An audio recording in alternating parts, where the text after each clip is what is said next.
आज के लेक्चर में हम लोग यहाँ पर स्टडी करेंगे प्रपोजिशन ऑन कन्फोकल कोनिक्स। देखिए अभी जो प्रपोजिशन का जिक्र यहाँ पर किया हुआ है ना, तो प्रपोजिशन का मतलब ये कह सकते हैं कि प्रपोजिशन एक रिजल्ट होता है, स्पेशल टाइप का रिजल्ट, जो कि पुराने रिजल्ट का यूज करके हम निकालते हैं, कंक्लूजन निकालते हैं, उसी को बोलते हैं प्रपोजिशन। ठीक, प्रपोजिशन का मतलब कह सकते हैं आप कम से कम शब्दों में ये कह सकते हैं important result, important result.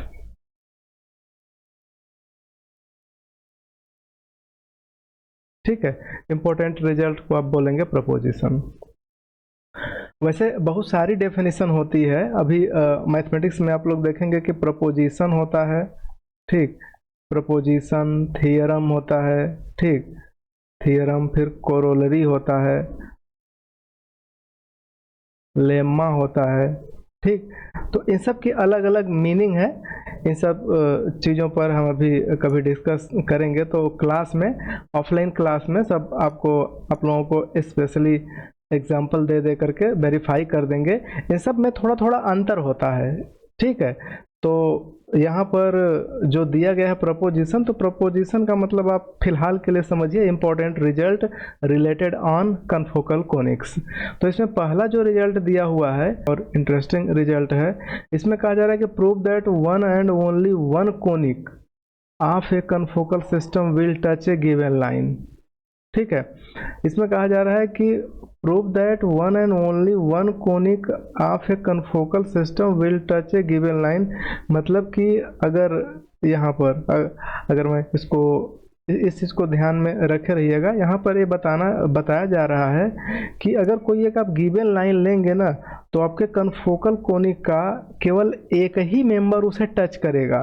Prove that one and only one conic, केवल एक conic of confocal system, confocal system का एक कोनिक टच करेगा एक गिवन लाइन को। तो आप इसे ऐसे समझ सकते हैं, ठीक, कि जैसे कि मान लीजिए, फिलहाल के लिए समझने के लिए, और ज़्यादा सोचेंगे तो फिर यहाँ पर प्रॉब्लम भी क्रिएट हो जाएगी। ऐसे आप बढ़ाते जाइए, ऐसे आप बढ़ाते जाइए इस तरीके से, ठीक है।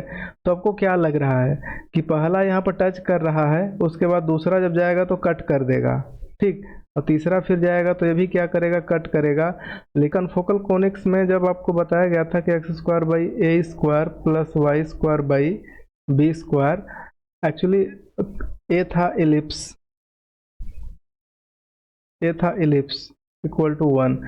इससे बनाए थे हमने कन्फोकल कोनिक, कन्फोकल कोनिक्स। तो कन्फोकल कोनिक्स का फार्मूला बना था ए स्क्वायर बाई लेमडा और x square by a square plus lambda, और फिर y square by b square plus lambda equal to 1, इस तरीके से। तो ये जो था, इसका मैंने डेराइव करके पिछले दो वीडियो में, पहले वीडियो में मैंने एक्सप्लेन किया हुआ था कि यहाँ पर कि conics having the same foci, ठीक है, यही डेफिनेशन था, conics having the same foci, ठीक है। जो सेम फोसाई होगा कोनिक्स का, मतलब बहुत सारे कोनिक्स हों जिनका सेम फोसाई हो, तो इसको आप अगर ऑब्जर्व करेंगे ना, तो पाएंगे कि ये इस प्रकार से बनते हैं। जैसे कि इस प्रकार से हो गया, लेमडा की वैल्यू को बढ़ा दिया, दूसरा हो गया, लेमडा की वैल्यू को और बढ़ा दिया, तीसरा हो गया, चौथा हो गया। तो कह रहा है कि पहले आप एक लाइन ड्रा कर लीजिए, इस लाइन को इस तरीके से बढ़ाते जाएंगे तो केवल एक ही ऐसा कोनिक होगा जो इससे कट करेगा, बाकी इसके ऊपर जब जाएगा तो इसको कट कर दिया, इसके नीचे वाला टच किया है, इसके एकदम नीचे वाला और नीचे वाला, ये सब चीज़ें टच नहीं की। जैसे कि इसको फर्स्ट बोलिए, इसको सेकंड बोलिए, इसको थर्ड बोलिए, इसको फोर्थ बोलिए, इसको फिफ्थ बोलिए, इसको सिक्स बोलिए, इसके ऊपर और एक लाइन ड्रा करिए, इसको 7 बोलिए। तो इस प्रकार से देखेंगे ना, तो केवल यहाँ पर स्पेशली अगर आप ऑब्जर्व करेंगे तो पाएंगे कि पांचवा वाला टच कर रहा है, बाकी कोई नहीं टच कर रहा, ठीक है। इस चीज़ को समझिए।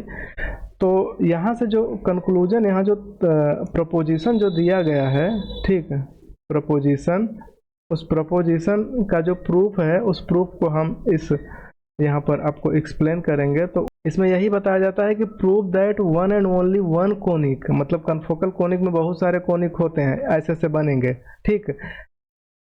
कन्फोकल सिस्टम का कोई केवल एक और एक ही conic will touch a given line, एक गिवन लाइन को एक ही कोनिक टच करेगा। मतलब ये नहीं टच किया तो थोड़ा सा लेमडा वैल्यू को बढ़ा दीजिए तो एक नया जाएगा, ऐसे टच करता हुआ जाएगा। ठीक, अब मान लीजिए कि अपना लाइन दूर खींचा हुआ है तो आप बढ़ाते जाइए, लेमडा के वैल्यू को बदलते जाइए तो एक ऐसा लेमडा आएगा जो इसको टच कर देगा।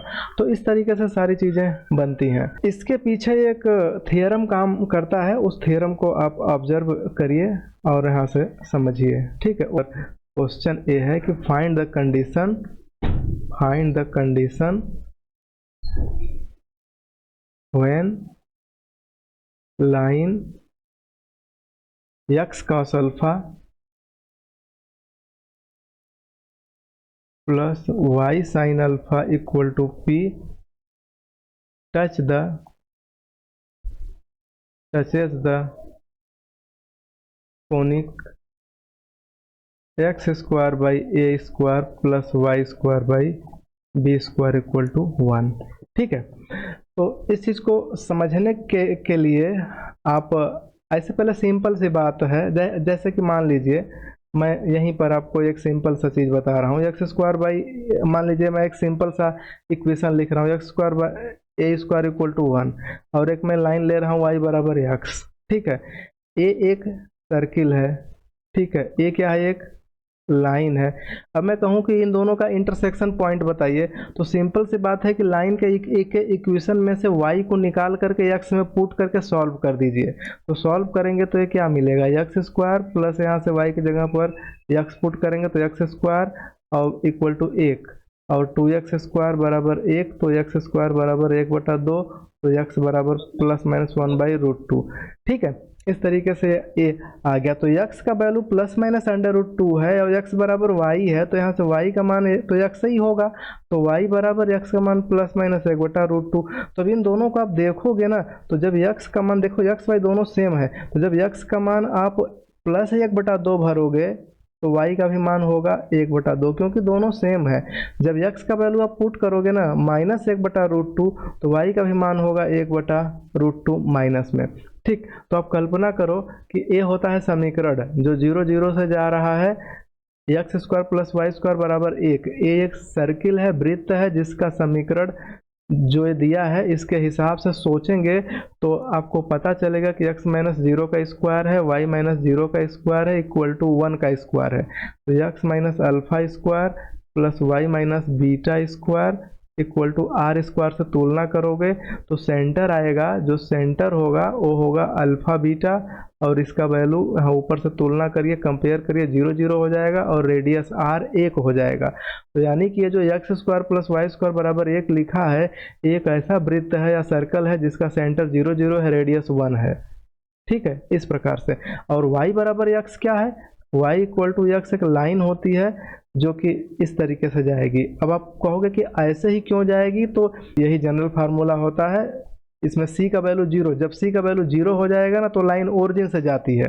ठीक है, और m का वैल्यू 1 हो गया है तो y बराबर x हो गया। 1 का मतलब कि m का वैल्यू 1 होने का मतलब क्या है, m बराबर कितना होता है, m बराबर tan थीटा होता है। इसका मान कितना लिया गया है, 1, तो tan थीटा का मान 1, तो थीटा का मान कितना होगा, 45। तो अब यहाँ पर एक क्लियर हो रहा है कि लाइन ओरिजिन से जा रही है और एक्स से 45 अंश का कोण बना रही है। तो जब ये लाइन इस प्रकार से जाएगी तो पक्का है कि वृत्त को कितने बिंदु पे कट करेगी, 2 बिंदु पर कट करेगी, और यही 2 बिंदु आएगा, 1/√2 यहाँ, 1/√2 ऊपर, और नीचे क्या आएगा 1/√2 माइनस में, और माइनस में 1/√2। ये मैं क्यों बता रहा हूँ, ये मैं इसलिए बता रहा हूँ कि आपको भी यहाँ पर देखना है कि किसी कोनिक को कोई लाइन अगर कट करेगा तो कितने बिंदु पर कट करता है, 2 बिंदु पर। तो टेंजेंट के पीछे की कहानी ये होती है कि कोई लाइन अगर किसी कोनिक को या किसी भी कर्व को 2 बिंदु पे न कट करके सिर्फ 1 बिंदु पर कट करे तो उस कंडीशन में वो हमारा लाइन टेंजेंट हो जाएगा। ठीक है, तो इसमें कुछ केस बनते हैं, उसको हम आपको अभी समझा रहे हैं। अच्छा, एक चीज़ का यहाँ पर ध्यान दीजिए, जैसे कि जब मैं y बराबर x एक लाइन का समीकरण था और y स्क्वायर एक्स स्क्वायर बराबर एक वृत्त का समीकरण था, यहाँ पर सर्किल था, इक्वेशन ऑफ सर्किल। तो जब इसको हम दोनों को एक साथ यहाँ पर सॉल्व किए तो x का कितने डिग्री का इक्वेशन बना, यक्स का कितने डिग्री का इक्वेशन, 2 डिग्री का। तो 2 डिग्री का इक्वेशन बन रहा है तो यक्स के कितने वैल्यू आएंगे, 2 वैल्यू आएंगे। ठीक है, 2 वैल्यू आएंगे तो इससे पता चलेगा कि कोई लाइन किसी इक्वेशन को अगर 2 डिग्री का इक्वेशन बन रहा है तो 2 वैल्यू आएंगे, तो मतलब यक्स के 2 वैल्यू आने का मतलब कि वह लाइन उस कर्व को कितने बिंदु पे कट करेगा, 2 बिंदु पे कट करेगा। लेकिन अगर ये दोनों वैल्यू सेम हो जाए तो किसी दो घात के समीकरण में, कोई दो घात का समीकरण आपके पास है, जैसे मान लीजिए आप कल्पना करिए ax square plus b x plus c बराबर 0 कोई इक्वेशन बना और इसमें x दो घात का है, तो क्या ये जरूरी, ये कभी ऐसा हो सकता है कि x के दोनों मान सेम हो जाएं? अब दिमाग का काम करना बंद कर दिया। एक्स स्क्वायर प्लस 4x मैं लिख रहा हूँ और प्लस 4 बराबर 0। इसको जब सॉल्व करोगे ना तो x प्लस 2 आएगा और फिर से x प्लस 2 आएगा। तो यहाँ से x के कितने मान आ रहे हैं, 2 मान, और दोनों क्या आ रहे हैं, सेम आ रहे हैं। तो क्या किसी दो घात समीकरण में ये संभव है कि उसके दोनों वैल्यू सेम हो जाएं? जब दोनों वैल्यू सेम हो जाएंगे तो उस कंडीशन में, जैसे कि मान लीजिए कोई एक लाइन है y बराबर एम एक्स प्लस सी, एक लाइन है, एक कोई कर्व है a x square plus b y square plus x y कुछ और भी है मान लीजिए करके बराबर 0 है। तो यहाँ से y का मान निकाल के इसमें रख दीजिए तो आपको पता चलेगा कि एक्स स्क्वायर का दो घात का समीकरण बन रहा है प्लस कुछ कांस्टेंट बन रहे हैं। इससे ये क्लियर होगा ना कि ये लाइन इस कर्व को अगर x का दो घात का समीकरण बन रहा है तो दो बिंदुओं पर काटेगी। क्यों काटेगी? क्योंकि x के दो मान आएंगे, एक आएगा अल्फा एक आएगा बीटा। तो जब दो, अगर ये दोनों डिफरेंट हुए तो दो बिंदु पर कट करेगी, अगर दोनों इमेजिनरी हुए तब काटेगी ही नहीं। अच्छा एक चीज बताइए, अगर कोई इक्वेशन है लाइन का और कोई एक कर्व का इक्वेशन दिया है, दोनों का कटान बिंदु निकालने के लिए कट पॉइंट पहले समीकरण लाइन वाले समीकरण में से y को अलग करके दूसरे वाले में y के स्थान पर रख करके सॉल्व कर देंगे तो पूरा समीकरण x में हो जाएगा। अब x के यहाँ पर कितने चांसेज हैं, x के जो वैल्यू आते हैं यहाँ पर x के ऐसे भी चांसेज हैं कि x के बोथ रूट जो आएंगे ठीक इमेजिनरी हो जाए। ऐसा चांसेज है कि नहीं है? देखो एक्स स्क्वायर प्लस 1 बराबर 0। अब बताओ यहाँ पर x के क्या मान आएंगे? तो 1 आएगा, प्लस माइनस रूट में -1 आएगा, जिसका मतलब है प्लस माइनस आई। और जब x के मान इमेजिनरी हो जाएगा तो पक्का है कि इस कंडीशन में कोई लाइन किसी कर्व को नहीं कट करेगा। ठीक है, कट करेगा सर?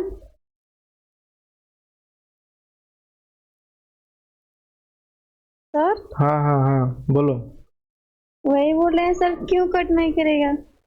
अच्छा अब चलो एक मैं समीकरण बताता हूँ आप लोगों को ना। X square plus y square बराबर 1, ये कोई एक समीकरण है। ठीक है, अब मैं एक लाइन लिख रहा हूँ x प्लस वाई बराबर 5। ठीक है, अब बताओ कि ये जो लाइन है ये और ये वृत्त है, अगर ये लाइन इसको काटेगी तो कितने बिंदु पे काटेगी? 3 चांसेज हैं, या तो नहीं काटेगी ना, दूसरा है अगर काटेगी तो या तो एक बिंदु पर या 1 पॉइंट पर, ठीक है, या फिर दूसरा होगा तीसरा 2 पॉइंट पर। समझ में आ रहा है कि नहीं आ रहा है? ये 3 चांसेस बनते हैं कि कोई लाइन अगर किसी कर्व को कितने बिंदु पर कट करेगी। तो अच्छा बाकी लोग सोच करके बताइए कि ये लाइन इस वृत्त को कट करेगी कि नहीं कट करेगी? सॉल्व करेंगे तो पता चलेगा ना। हाँ सॉल्व करेंगे तो पता चलेगा। चलो अच्छा सॉल्व कर लेते हैं। एक्स स्क्वायर प्लस, यहाँ से y के मान को अलग कर लीजिए, 5 माइनस एक्स इसमें भर दीजिए, 5 माइनस एक्स का होल स्क्वायर बराबर 1। हल करिए, x square plus 25 plus x square minus 10 x बराबर 1। हल करते हैं तो 2x² माइनस 10x और प्लस 24 बराबर 0। भाग देते हैं 2 से तो आएगा x² माइनस 5x, ठीक है, x² माइनस 5x और प्लस 12 बराबर 0। अब यहाँ से बताओ x के मान क्या आएंगे,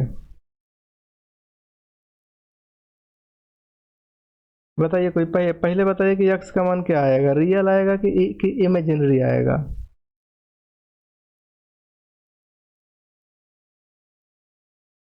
इमेजिनरी आएगा। कैसे पता, क्योंकि जब b² माइनस 4ac लगाएंगे ना तो b का वैल्यू -5 है, -5 का होल स्क्वायर करेंगे, -4 इंटू a का मान यहाँ पर 1 है और c का मान 12 है, ठीक है। इसको सॉल्व करेंगे तो 25 माइनस 12 चौका 48, ये घट गया, 25 निकल गया तो -23 बचा जो कि लेस देन 0 है। जब b² माइनस 4ac नेगेटिव आ जाए तो वहाँ पर रूट क्या हो जाते हैं, इमेजिनरी हो जाता है, ठीक है। तो इमेजिनरी हो जाता है तो गारंटी है कि ये इसको इमेजिनरी बिंदु पर काटेगा, लेकिन आप जो ये वृत्त बनाए हैं और जो ये लाइन लिखे हैं ये रियल एक्सिस है, तो रियल में अभी इमेजिनरी नहीं आ रहा है, तो इमेजिनरी आने का मतलब ही होता है कि वो नहीं काटेगी। कैसे पता, अब देखो बता रहे हैं, ध्यान से सुनो। ये जो वृत्त में लिखा हूँ x² प्लस y² बराबर 1, तो यहाँ पर a क्या होगा, यहाँ पर a क्या होगा, a पॉइंट होगा 1 0, a पॉइंट होगा 0 1, ठीक है। और ये जो मैंने लाइन लिखा हुआ हूँ x प्लस वाई बराबर 5, x प्लस वाई बराबर 5 को मैं थोड़ा सॉल्व करूँ, 5 से दोनों पक्षों में भाग दे दूँ तो x/5 plus y by 5 equal to 1 होगा। इस लाइन का समीकरण अगर कोई बनाने को कहे ना तो आप समझो कि ये 5, 0 से जा रही है और ये 0, 5 से जा रही है। क्यों, क्योंकि ये लाइन का रूप है x by a plus y by b equal to 1, और इस प्रकार की जो लाइन होती हैं वो x अक्ष पर a दूरी, y पर b दूरी काटते हुए जाती हैं। तो यहाँ 5, यहाँ पर 5, तो इसकी दूरी 5, इसकी दूरी 5, इसलिए इसका कोऑर्डिनेट 5 0, इसका 0 5। अब इस चीज़ को यहाँ पर देखने की कोशिश करो कि यहाँ पर 0 1 है तो 5 काफ़ी दूर होगा ना, 5 0, और यहाँ पर 0 1 है तो यहाँ भी 5 काफ़ी ऊपर होगा, 5 0 0 5। तो अब यहाँ से एक लाइन ऐसे पास कराओगे तो ये लाइन यही वाली है 5 वाली, क्या ये लाइन और वृत्त एक दूसरे को कट कर रहे हैं, पर नहीं कट कर रहे हैं, तो नहीं कट कर रहे हैं। तो मेरे कहने का मतलब आप समझे कि नहीं समझे, यस सर, इमेजिनरी होंगे, ठीक है। तो यहीं पर अब मैं एक और समीकरण बताया हुआ था जहां पर मैंने लिखा था कि y बराबर x और x² प्लस y² बराबर 1, इसमें मैंने दिखाया था कि ये रियल आ रहा था और वो कट कर दे रहा था, ठीक। तो मैंने यहाँ पर 2 चीज़ें बता दिया, ठीक। अब एक ऐसा भी सिचुएशन बनेगा ना कि एक लाइन ऐसी बनेगी जो इसको टच करेगी, ठीक है, उसे भी दिखा देते हैं। चलो एक मैं ले रहा हूँ यहाँ पर, सर्किल लिया x² plus y² equal to 1, ठीक है। और मैं एक यहाँ पर एंगल एक मैं लाइन बनाने जा रहा हूँ जो सिंपली इस प्रकार से बनेगा, थोड़ा सा कैलकुलेशन मुझे करके सेट करना होगा। तो मैं यहाँ पर बता रहा हूँ x प्लस वाई बराबर √2, ठीक है। अब चलो इन दोनों को सॉल्व करो, तो इन दोनों को आप सॉल्व करोगे तो यहाँ से y का वैल्यू क्या आएगा, √2 माइनस एक्स। इसको उठा के इसमें पुट करते हैं, तो पुट करके सॉल्व करेंगे तो क्या आएगा, x² प्लस वाई के जगह पर क्या आएगा, √2 माइनस एक्स का होल स्क्वायर बराबर 1। सॉल्व करते हैं तो x² प्लस √2 का होल स्क्वायर करेंगे तो 2 होगा, प्लस x² होगा और माइनस 2√2x बराबर 1 होगा। इसको सॉल्व करेंगे तो यहाँ x, कुल मिला करके क्या हुआ 2x², ठीक, और फिर माइनस 2√2x, और यहाँ पर 1 है ना तो 1 इधर आके घट जाएगा तो प्लस 1 बराबर 0। अब बताइए कि इसका गुणनखंड कैसे करें। 2 का हम करते हैं यहाँ पर, 2 का इस 1 में करते हैं मल्टीप्लाई, ये तो आएगा 2 का गुणनखंड √2 इंटू √2 होगा। ऐसा करते हैं कि गुणा करने पर 2 आ जाए और जोड़ने पर 2√2 हो जाए तो यही बनेगा। तो आप इसका फैक्टराइज करोगे तो पता चलेगा ना कि ये 2x स्क्वायर है और माइनस √2 प्लस √2 x प्लस 1 बराबर 0। इसको सॉल्व करो तो 2x स्क्वायर माइनस √2x और माइनस √2x प्लस 1 बराबर 0। इन दोनों में कॉमन √2 ले लेंगे ना, तो यहाँ पर आएगा √2 के साथ x भी लेना है, √2 के साथ x भी ले लो तो यहाँ पर सिर्फ आएगा x माइनस 1 आएगा यहाँ से। एक सेकेंड, यहाँ पर √2 के साथ x आएगा -1 और माइनस यहाँ पर 1 कॉमन ले लेंगे तो √2x प्लस -1 बराबर 0। अब √2 के साथ यहाँ पर √2 के साथ x -1 एक ब्रैकेट में, दूसरे ब्रैकेट में भी आएगा √2x -1 बराबर 0। दोनों से देखो x बराबर आ रहा है 1/√2 और 1/√2। ये बात समझ में आ रही है?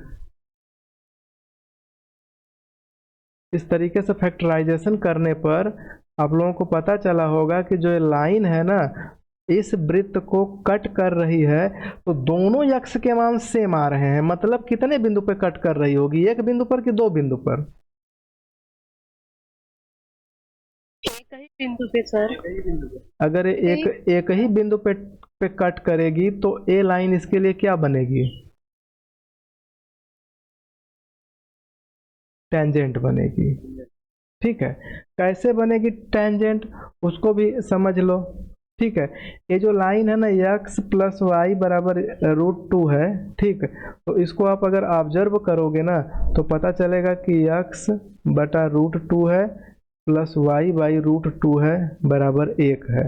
ठीक, तो इसका मतलब ये हुआ कि ये एक ऐसी लाइन है, एक ऐसी लाइन है जो कहाँ से पास हो रही है, ये एक ऐसी लाइन बनेगी जो पास होगी यहाँ से √2, 0 और यहाँ पर होगा 0, √2। क्यों होगा ऐसा? क्योंकि यहाँ पर √2 है और ये भी √2 है, क्योंकि ये लाइन का जो इक्वेशन बनता है उसके हिसाब से मैनेज हो रहा है। ठीक है, तो अब जो हमारा सर्किल है x² plus y² equal to 1, इसकी ट्रेसिंग करेंगे ना तो ये इसको टच करता हुआ ऐसे जाता है। और किस बिंदु पे टच करता है? जो टच होगा वो होगा 1/√2, 1/√2 और 1/√2 पॉइंट पर। क्यों ऐसा होगा? क्योंकि आपने देखा ना कि ये लाइन इस कर्व को सिर्फ x का वैल्यू क्या है 1/√2, दूसरा भी क्या आ गया 1/√2, तो 1/√2 पे ही कट कर रही है। तो जब 1/√2 पे ही कट कर रही है तो y का मान कैसे निकालेंगे? तो यहीं पर y का मान जरा निकाल लीजिए। तो y का मान निकालने के लिए ये लिखा है ना कि x प्लस वाई बराबर √2, तो x का मान क्या है 1/√2 प्लस y बराबर √2, तो y बराबर √2 माइनस 1/√2। इसको सॉल्व करो तो इसका 2 कैसे मल्टीप्लाई करो तो 2 में से 1 घटा तो 1/√2। तो यहाँ पर x का मान 1/√2 भरने पर y का भी मान आ गया 1/√2, तो इसलिए यहाँ जो पॉइंट होगा x का y का वैल्यू वो होगा 1/√2, 1/√2। तो इसलिए आप देखेंगे चूंकि x का सिंगल मान आया, 2 डिफरेंट मान आता तो पक्का ये ए लाइन थोड़ी नीचे जाती, और अगर ए लाइन थोड़ी नीचे जाती ना तो नीचे जाती तो उस कंडीशन में इसको इस तरीके से कट करती। इमेजिन करो कि अगर ये लाइन थोड़ा नीचे जाती, यहाँ से टच करके ना जाती, अगर थोड़ा नीचे जाती तो ऐसे जाती तो कितने बिंदु पे कट करती? 2 बिंदु पे कट करती। लेकिन यहाँ पर x का वैल्यू सिर्फ आया 1/√2 और इस पर y का वैल्यू निकालने पर वो भी 1/√2, तो जो x का y के जो वैल्यू कट पॉइंट आ रहे हैं वो आ रहा है 1/√2, 1/√2, केवल एक ही बिंदु आ रहा है उस पर टच कर रही है।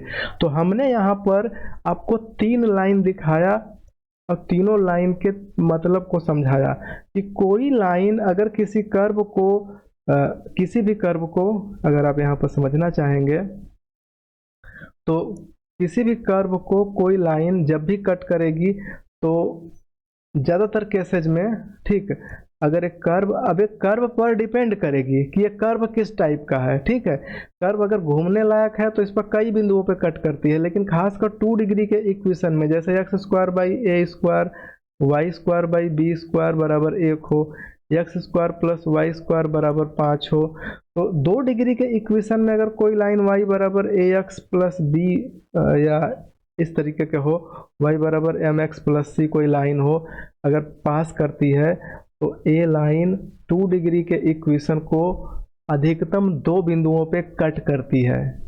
ठीक है, क्यों? क्योंकि ये पैराबोला टाइप का शेप बनाएंगे। एक्स स्क्वायर मतलब कि अगर आप वृत्त को देखेंगे तो वृत्त ऐसे बनता है, एलिप्स ऐसे बनता है। एक होता है वाई स्क्वायर बराबर 4ax पैराबोला, जो इस प्रकार से होता है। इसको ऐसे जाएगी तो काटेगी तो कितने बिंदुओं पर कट करेगी? 2 बिंदुओं पर। तो ज़्यादातर केसेज होते हैं कि 2 बिंदु पे कट करेगी। ठीक है, कुछ केसेज ऐसे होते हैं जहाँ पर कि लाइन कितने बिंदु पर कट करेगी? एक बिंदु पर कट करेगी। कुछ ऐसा केस होगा कोई लाइन दूर से जा रही है तो किसी बिंदु पर नहीं कट करेगी। तो इस केस में जब कभी नहीं कट करती है तो इस कंडीशन में एक्स और वाई दोनों के वैल्यू इमेजिनरी आते हैं। कुछ बात समझ में आई कि नहीं आई समझ में? Yes sir. तो अब देखो यहाँ पर मेन चीज, find the condition when line x cos alpha plus y sine alpha बराबर बी टचेस द कोनिक, इतना है।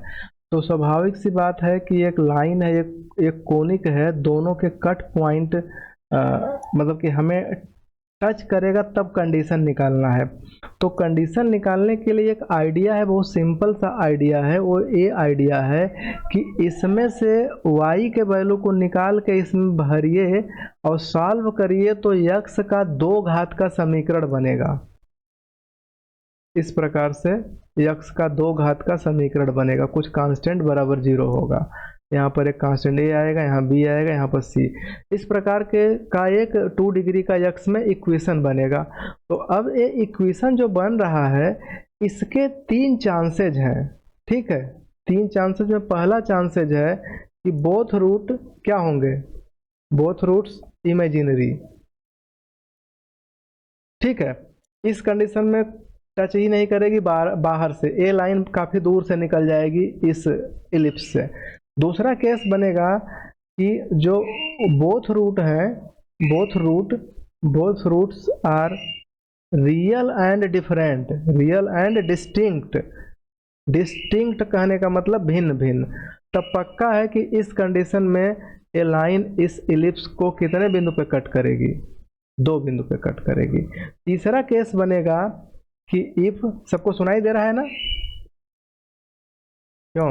Yes sir. ओके, अब तीसरा केस बनेगा अगर बोथ रूट सेम है, both roots are real and same, real and same, तो इस कंडीशन में, तीसरे कंडीशन में इलिप्स को ओ लाइन क्या करेगी? ऐसे टच करेगी। ठीक है, तो इसी आइडिया को यूज करके, अच्छा एक चीज बताइए, अगर कोई 2 डिग्री का इक्वेशन हो तो उसमें बोथ रूट सेम कब आते हैं? जब 2 डिग्री का इक्वेशन हो, a x square plus b y square plus c बराबर 0, a x square plus b x plus c बराबर 0 ऐसा दिया हुआ हो, तो इसके बोथ रूट सेम कब होते हैं बताइए तो? बोथ रूट आर सेम, ये तब सेम होते हैं जब B square equal to 4ac हो जाए। हाई स्कूल में पढ़े थे, उसको डिस्क्रिमिनेंट हिंदी में विविधकर बोलते हैं। ठीक है, विविधकर में डिस्क्रिमिनेंट ये निकालते हैं बी स्क्वायर। तो यही एक रूल, सिंपल सा रूल बनाते हैं। वो रूल इस प्रकार से होता है कि अगर बी स्क्वायर माइनस 4ac का वैल्यू 0 हो गया तो दोनों रूट सेम हो जाएंगे और रियल होंगे यहाँ से। अगर b square minus 4ac greater than 0 हो गया तो रियल होंगे, डिफरेंट होंगे। लेस देन 0 हो गया तो इमेजिनरी हो जाएंगे। तो इसी के आइडिया पर यहाँ पर चीज़ों को सॉल्व किया जाएगा। अब देखो ध्यान से, देखिए अब मैं यहाँ से y को अलग कर रहा हूँ। तो y को जब मैं अलग करूँगा तो क्या होगा? p के साथ minus x cos alpha upon sine alpha. इस लाइन को थोड़ा सा और सॉल्व करता हूँ। B square x square plus a square y square बराबर ए स्क्वायर बी स्क्वायर, इसको इधर कर दीजिए। तो यहाँ से जो फार्मूला बनेगा, अब मैं इसी से y को निकाल के इसमें भर दूंगा। तो भरूंगा तो मुझे क्या मिलेगा? B square x square plus a square, y का वैल्यू यही लिखा है p minus x cos alpha बटा साइन अल्फा का होल स्क्वायर, और इस ए बी स्क्वायर को इस साइड ला दीजिए या यहीं पर रखिए ए स्क्वायर बी स्क्वायर। इसको थोड़ा सॉल्व करिए। इसको जब सॉल्व करेंगे तो यहाँ पर हमें क्या होगा, ये चीज़ अगर किसी को नहीं समझ में आया तो कैलकुलेशन है, आप घर पे सीधे सीधे यहाँ से y का मान निकाल के दूसरे में भर के गुणा भाग करना, दिन भर 2 दिन 3 दिन 4 दिन जब तक ये लाइन आए ना तब तक करते रहना। इसका स्क्रीनशॉट रख लो। एक करोगे तो आ ही जाएगा, चाहे 1 साल में आए चाहे 2 साल में आए, लेकिन आ ही जाएगा। तो जब इतना आ जाएगा तो ये यक्स का कितने डिग्री का इक्वेशन दिख रहा है, 2 डिग्री का दिख रहा है। तो यहाँ पर से x के कितने वैल्यू आएंगे, 2 वैल्यू आएंगे। ठीक, तो 2 वैल्यू आएंगे, तो अगर दोनों वैल्यू सेम होंगे तब जाकर के ये जो लाइन है इसके लिए टेंजेंट हो जाएगा। तो बोथ वैल्यू सेम, तो यहाँ पर हम लिखेंगे कि फॉर टेंजेंट, ठीक, टेंजेंट के लिए B square equal to 4ac ऐसा होगा। क्यों? क्योंकि बोथ रूट सेम होगा, बोथ रूट्स आर सेम। ठीक है, अगर जब 2 रूट सेम होंगे तभी उस केस में टेंजेंट बनेगा, अदरवाइज टेंजेंट नहीं बनेगा, जैसा कि मैं पीछे कहानी बता चुका हूं। तो B square equal to 4ac करेंगे तो बी स्क्वायर का वैल्यू यहाँ पर क्या दिख रहा है, यक्स का जो गुणांक होता है वही होता है बी।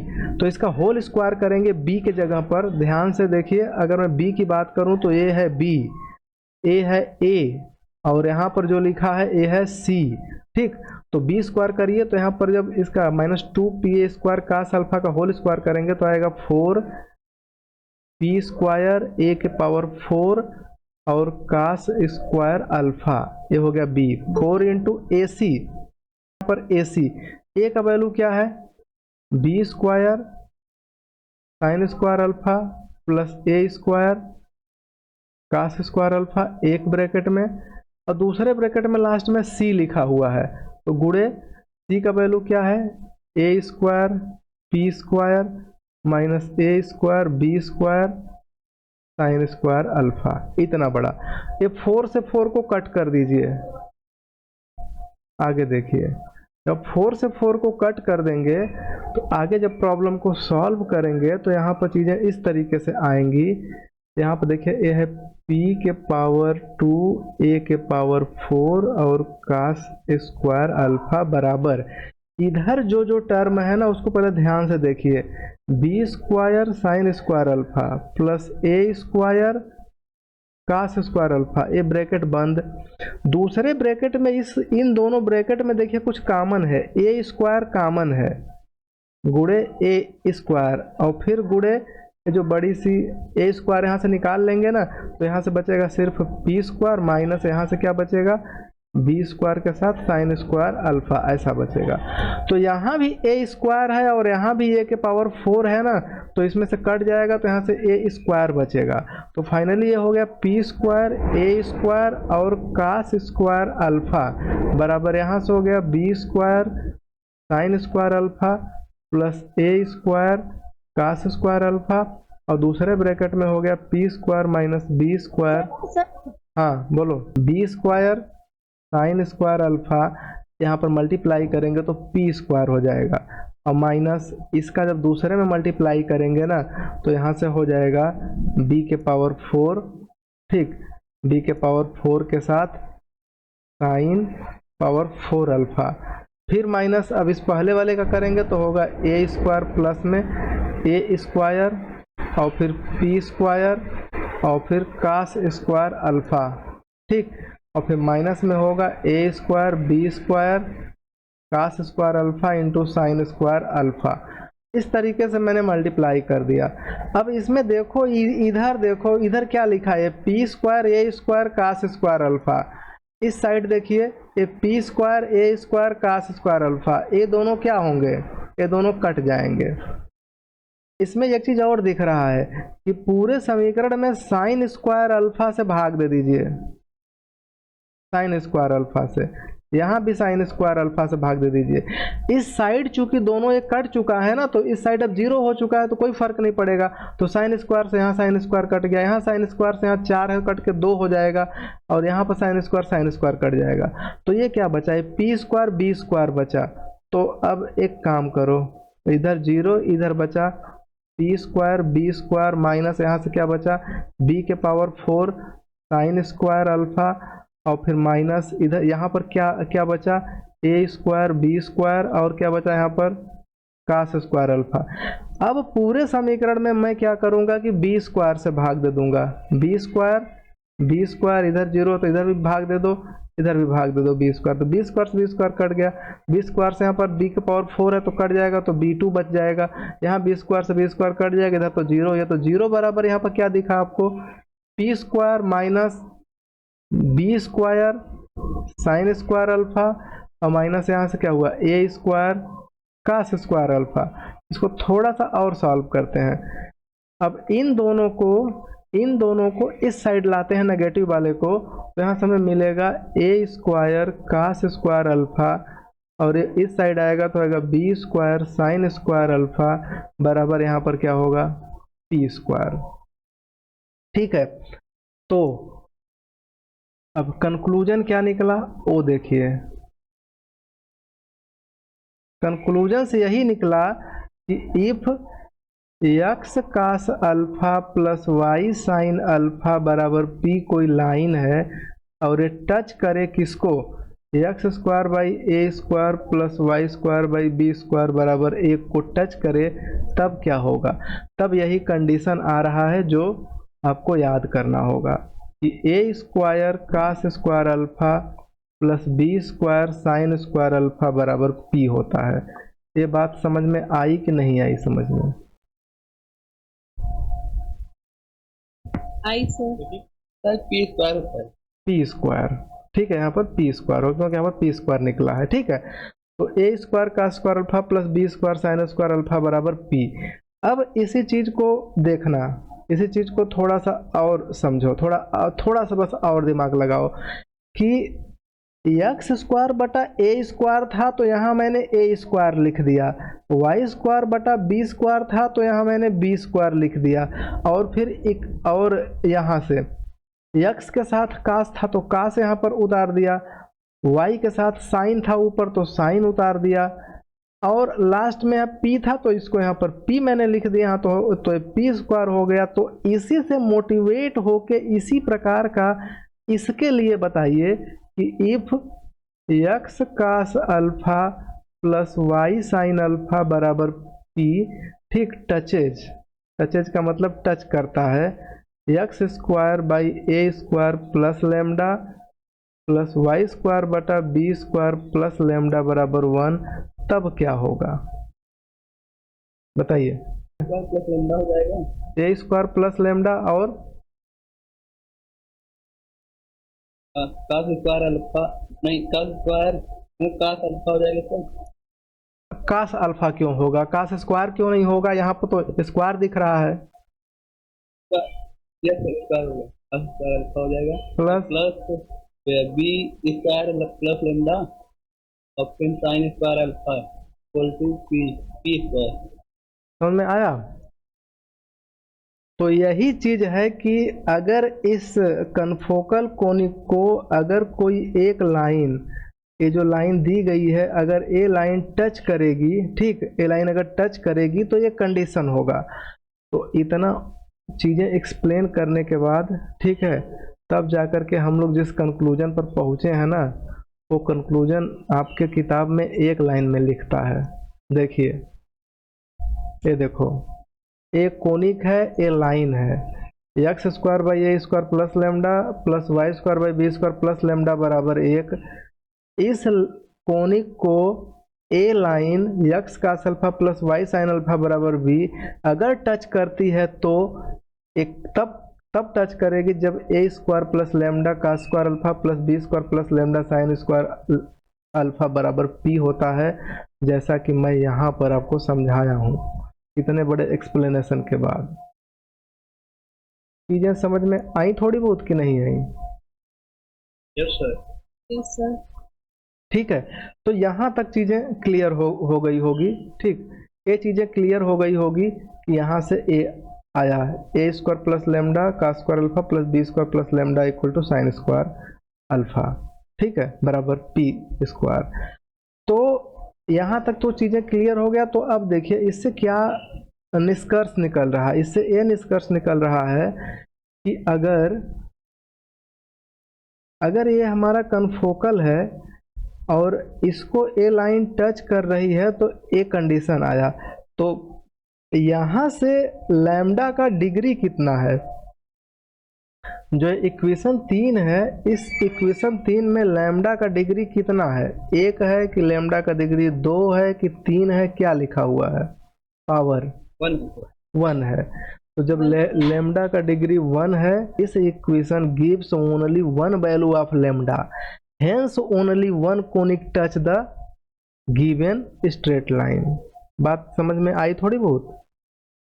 Yes sir. इस तरीके से आपका एक क्लियर हो गया। तो अगर आपके पास क्वेश्चन पूछा जाएगा इस प्रकार से कि अगर कोई एक लाइन को कोई कन्फोकल कोनिक्स है तो उसके सिस्टम में बहुत सारे कोनिक होते हैं, ऐसे ऐसे करके बहुत सारे कोनिक होंगे। कोई एक लाइन दिया जाएगा तो इसको कितना कोनिक टच करेगा, केवल एक कोनिक टच करेगा। उसको थियोरेटिकली कैसे प्रूव किया गया, यहाँ से कि इसको अगर ये लाइन टच करती है तो एक कंडीशन होता है, लेकिन इस कंडीशन में खास बात क्या हुआ, लेम्डा का सिंगल पावर आएगा। जब सिंगल पावर आएगा तो लेम्डा केवल एक वैल्यू आएगा, उस वैल्यू को उठा के इसमें भरेंगे तो पक्का है कि एक ही कोनिक मिलेगा। अगर लेम्डा का सपोज करिए 2 घात का समीकरण आता तो लेम्डा के 2 वैल्यू आते, एक लेम्डा 1 लेम्डा 2, तब क्या कहा जाता, तब कहा जाता कि इस सिस्टम में जो है 2 वैल्यू होंगे, मतलब 2 कोनिक होंगे। ठीक है, तो इस तरीके से चीज़ें क्लियर हो गई। तो इसी प्रकार से अब अगर आप यहाँ पर आगे बढ़ेंगे और नेक्स्ट चीज़ को समझेंगे तो अब देखिए उसी के बेस पर देखिए कितना आसान चीज़ क्लियर होगा। अब आप बताइए, कह रहा है कि prove that difference of the square of perpendicular drawn from the centre on any 2 parallel tangent to the 2 given confocal conic is constant. इसको ऐसे आप समझिए। एक चीज बताइए, पहले मैं आपको वो समझा लेता हूं कि लाइन का समीकरण कैसे बनाते हैं। आप इसे ऐसे समझिए, आप इसे इस तरीके से समझिए। ठीक है, ये है लाइन। अब मान लीजिए कि मैं यहाँ से ओरिजिन से इस पर परपेंडिकुलर ड्रा किया हूँ। ठीक, तो ए एंगल ऐसे 90 हो जाएगा, ए एंगल अल्फा हो जाएगा और ए दूरी पी हो जाएगी। पूरी दूरी यहाँ से लेके यहाँ तक की पूरी दूरी यहाँ पर इसकी पूरी दूरी है पी हो जाएगी। ठीक, तो अब करना क्या है, यहाँ पर कोई एक बिंदु पी ले लेना है जिसका कोऑर्डिनेट एक्स का वाई है। अब मैं यहाँ से इस पर एक परपेंडिकुलर ड्रा करता हूँ नीचे, तो फिक्स है कि यहाँ से लेकर के यहाँ तक की जो दूरी होगी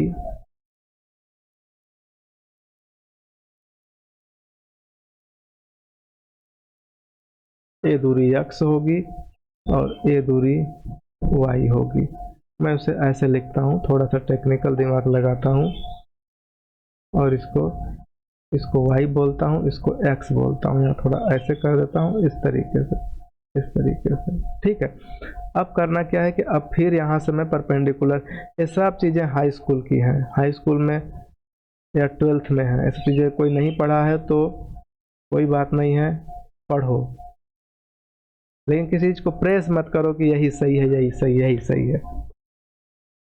अब देखिए, तो अब यहाँ से जरा एक चीज बताओ कि अगर ए एंगल अल्फा है, यहाँ पर मैं इसका नाम लिख देता हूँ, ए ओ है, ए मान लीजिए यहाँ पर ए है, यहाँ पर बी है, यहाँ पर सपोज करिए सी है, यहाँ पर सपोज करिए डी है, यहाँ पर सपोज करिए ई है। ठीक है, तो अब आप बताओ ना कि ए अल्फा है, यहाँ से परपेंडिकुलर ए ड्रा किया गया है, ए परपेंडिकुलर ड्रा किया गया है, तो ए वाला एंगल कितना होगा, कोई बताए?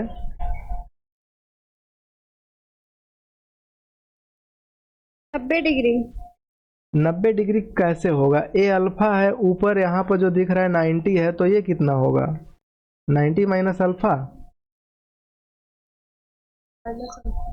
तो ऊपर से जब हम परपेंडिकुलर ड्रा किए हैं तो ये पूरी दूरी, ये पूरा एंगल तो 90 है, नीचवा का हो गया 90 माइनस अल्फा, तो ऊपर का कितना होगा?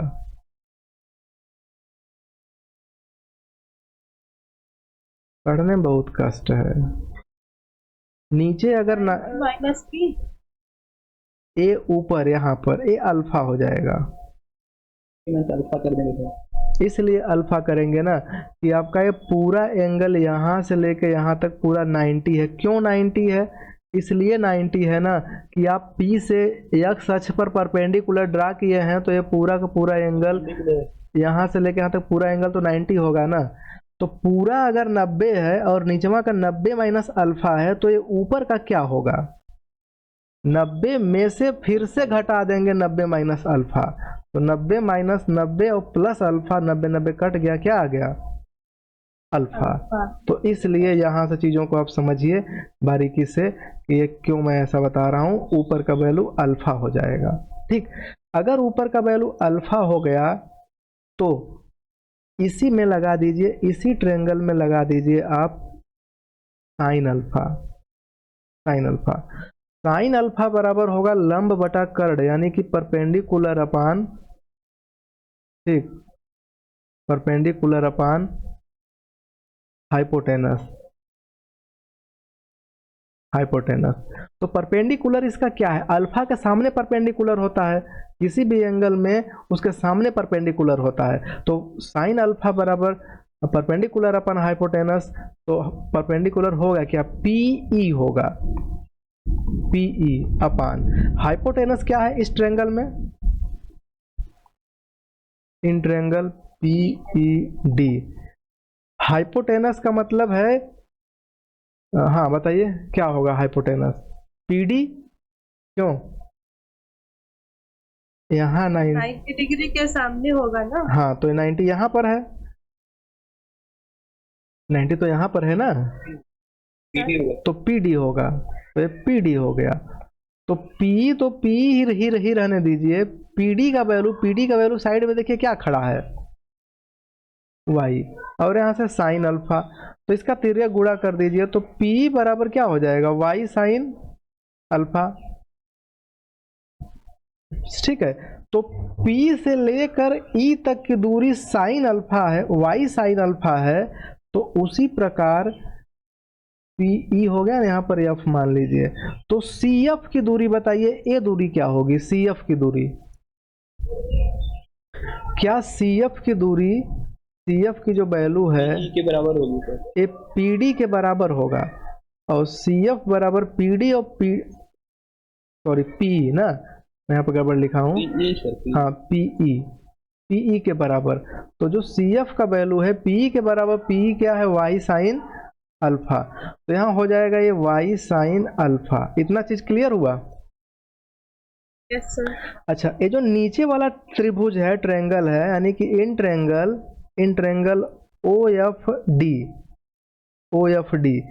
OFD में आप यहाँ पर अल्फा है ना, तो कास अल्फा लगाइए, तो कास अल्फा। तो कास अल्फा क्या होगा? Base upon hypotenuse. तो जो अल्फा सटा होता है वही बेस होता है, तो बेस इसका क्या होगा? बेस अपान हाइपो ना। तो बेस क्या है इसका?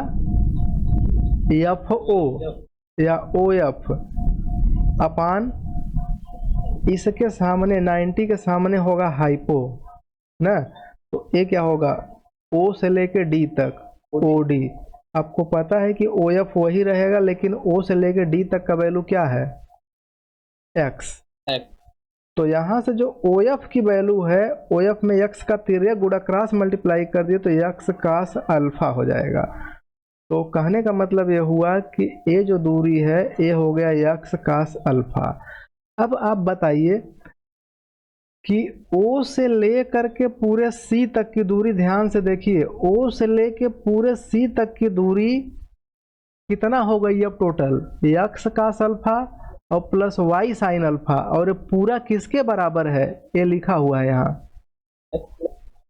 तो फाइनली हमें लिख सकते हैं कि x cos alpha plus y sine alpha बराबर P। बात समझ में आ रहा है कि नहीं आ रहा? Yes sir. ठीक है, तो इस तरीके से आप लोग का एक कंसेप्ट क्लियर हो गया होगा कि x cos alpha plus y sine alpha बराबर P कैसे निकालते हैं। समझ में आ गया कि नहीं आया अभी? ठीक है, तो इस तरीके से यहाँ पर चीज़ें क्लियर हो जा रही हैं। तो अब इसको आगे से आप इसे ध्यान दीजिए, मतलब इसमें सिंपल अगर आप ऐसे नहीं समझ पा रहे हैं तो ऐसे समझिए कि देखिए ओ से एफ हो गया और प्लस एफ से सी बराबर क्या हो गया, कुल दूरी ओ से लेकर सी मतलब पी हो गया। तो ओ एफ की दूरी क्या है, यहाँ पर मैं लिखा हूँ यक्स का सल्फा, नहीं तो आप यहाँ से देख लीजिए यक्स का सल्फा प्लस सी एफ की दूरी यहाँ देखिए मैं लिखा हूँ वाई साइन अल्फा बराबर क्या हो गया पी। तो फाइनली ये वैल्यू क्लियर हो गया। तो इस तरीके से हम कह सकते हैं कि किसी भी पॉइंट एक्स वाई के लिए इस प्रकार का समीकरण बन सकता है। तो ये जो समीकरण बनाया हूँ ये हर बिंदु के लिए होगा, पी चाहे यहाँ रहे चाहे थोड़ा नीचे रहे तो चाहे थोड़ा ऊपर रहे, इसी प्रक्रिया से गुजरेंगे तो हर बार यही समीकरण आएगा। इसलिए बिंदु पी का ये लोकस है और लोकस को ही समीकरण कहते हैं। इसलिए ये जो लाइन है इस लाइन का समीकरण x cos alpha plus y sine alpha बराबर पी होगा। जिसमें खास बात ध्यान देना है कि अल्फा क्या है, अल्फा है कि जब हम उस लाइन पर ओरिजिन से परपेंडिकुलर ड्रा करेंगे तो एक्स एक्सिस से कितना एंगल बनेगा, पहला चीज। दूसरा कि पी क्या है, पी है ओरिजिन से लाइन पर परपेंडिकुलर ड्रा करेंगे तो उसकी दूरी स्मॉल पी होगी। ये चीजें क्लियर हुई कि नहीं हुई क्लियर? Yes sir. ठीक है, तो अब आप सोचिए यहाँ पर आकर के। ठीक, इस क्वेश्चन में कह रहा है कि proof that the difference between the difference of the square of perpendiculars drawn from the center of any two parallel tangent to the given confocal conic is constant। यही आपको प्रूफ करना है। तो आप ध्यान दीजिए कि इसमें दो कन्फोकल कोनिक्स है। मान लीजिए कि एक ए वाला होगा और एक कोई दूसरा वाला होगा। तो पहले पर जो टेंजेंट है ऐसे गया, दूसरे पर टेंजेंट ऐसे गया और दोनों इस प्रकार से टेंजेंट हैं कि दोनों दिया गया है क्या है, पैरेलल है। मतलब कि दो कन्फोकल लीजिए, एक में लैम्डा लिखिए एक में म्यू लिखिए और दोनों पर टेंजेंट पैरेलल हैं। तो ऐसे मैं खींच दूंगा। अब मैं अगर ओरिजिन से इस पहले वाले पर परपेंडिकुलर ड्रा करूंगा तो मान लीजिए कि P1 है, दूसरे वाले पर अगर मैं ड्रा करूंगा तो पैरेलल है तो इसी की दिशा में जाएगा तो पूरी दूरी P2 हो जाएगा। ध्यान दीजिए, और पहली दूरी कितनी है, P1 है। ठीक, तो या तो ऐसा करिए किसी एक को P मान लीजिए और दूसरे को P1 मान लीजिए। जैसा कि यहाँ पर देखिए माना है, एक को P माना है दूसरे को क्या माना है, P1 माना है। यहाँ पर x कास अल्फा बराबर y साइन अल्फा बराबर P1, दूसरा में x cos alpha plus y sine alpha बराबर पहले में P दूसरे में P1। ध्यान दीजिए, अब आप ये सोचेंगे, यहाँ पर ए आप सोच सकते हैं कि दोनों में अल्फा क्यों कहा है। इसलिए कहा है कि जब दोनों लाइन पैरेलल है ना, एक लाइन मान लीजिए कि ऐसे जा रही है दूसरी लाइन ऐसे जा रही है, दोनों पैरेलल है तो ओरिजिन से जब परपेंडिकुलर ड्रा करेंगे तो दोनों सेम एंगल बनाएंगे अल्फा के डिफरेंट एंगल बनाएंगे, सेम एंगल बनाएंगे। तो इसलिए पहले के लिए x का alpha plus y sine alpha बराबर P हो जाएगा, दूसरे के लिए x का alpha plus y sine alpha बराबर P1 हो जाएगा। लेकिन ये शर्त है कि कोई लाइन अगर किसी कन्फोकल को टच करती है, किसी कोनिक को टच करती है तो एक कंडीशन होता है, जैसा कि मैं पीछे बता चुका हूँ। क्यों? यही मैं बताया हूँ। अब दूसरे में बस चेंज क्या करेंगे, लेमडा की जगह म्यू कर देंगे और पी की जगह P1 कर देंगे, कर दिए।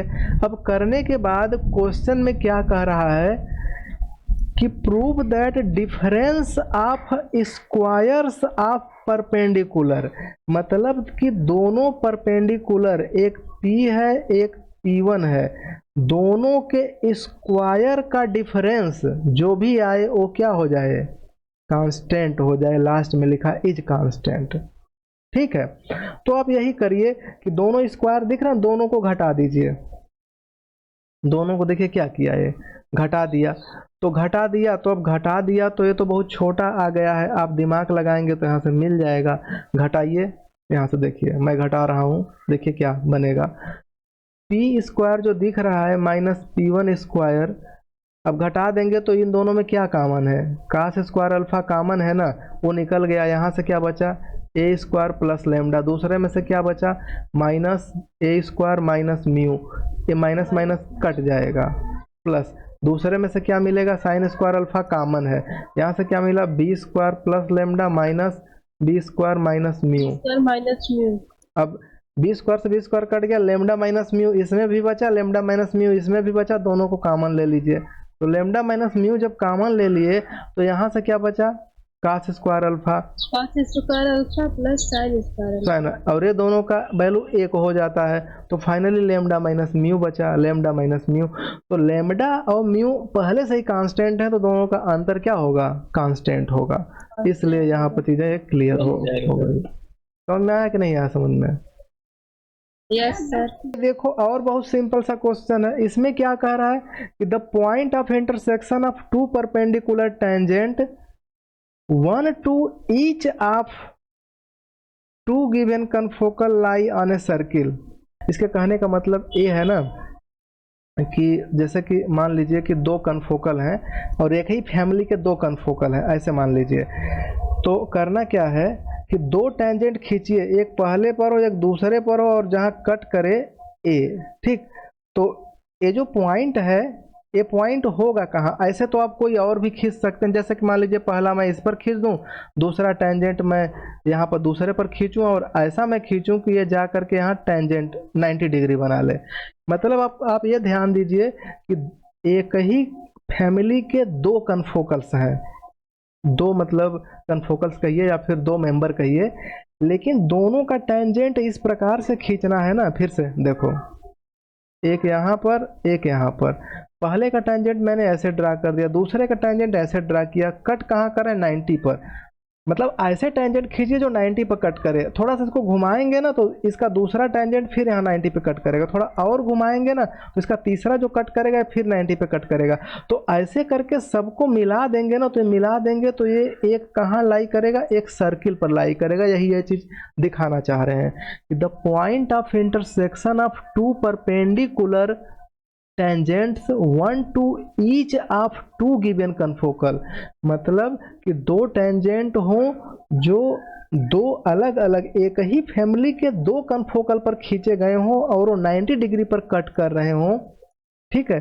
तो उनका कट पॉइंट कहाँ होगा, वो एक सर्किल पर होगा। मतलब कि उस बिंदु का लोकस लेना रहे तो एक सर्किल मिलेगा। एक क्वेश्चन समझ में आ रहा है? Yes sir. तो अब देखिए इसको समझाना बहुत ही आसान है। देखिए कैसे आसान है, अभी मैं आपको बताया जस्ट पीछे मैंने बताया कि यहाँ से ऐसा कंडीशन होता है तो इस कंडीशन को थोड़ा सा आप और सॉल्व करो। तो यहाँ से P का वैल्यू क्या मिलेगा, P का वैल्यू अगर आप निकालना चाहोगे ना तो पूरा का पूरा मिल जाएगा, ए वाला टर्म ऐसे मिल जाएगा।